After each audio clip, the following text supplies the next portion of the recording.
Magandang araw mga kagabay. Ngayon po ay January 31, 2026, araw po ng Sabado, debosyon natin sa Mahal na Birhen.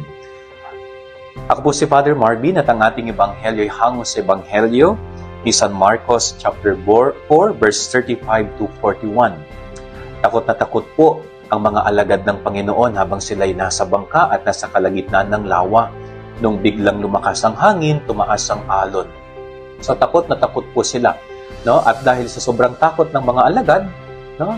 Pinangunahan sila ng takot, hindi nila napansin at napagtanto na kasama nila ang Panginoon. Hanggang sa dumating po yung time na ginising nila si Jesus at sinabi na, hindi nyo ba namamalayan na lulubog na po tayo?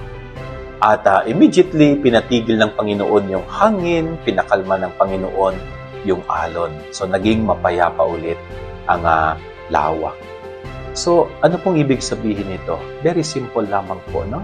Sa buhay natin bilang mga tao, talagang lahat tayo dadanas ng punos sa buhay. Dadanas tayo ng hangin, ng bagyo, ng alon sa ating buhay. Pero isa lamang pong tatandaan natin, no? Huwag nating kalimutan ang Diyos, no? Dahil kapag ang Diyos ay kasama natin palagi sa buhay natin, kahit nasa kalagitnaan po tayo ng unos ng buhay, ay makakasurvive at makakasurvive po tayo. Tandaan po natin yan, no? Basta't wag lang nating kalimutan ng Diyos. Palagi nating alalahanin na kasama natin ng Diyos at hindi tayo lulubog sa lahat ng pagsubok sa ating buhay. Yan ang ating gabay-aral ngayong maghapon. God bless po sa inyong lahat. Pagpalain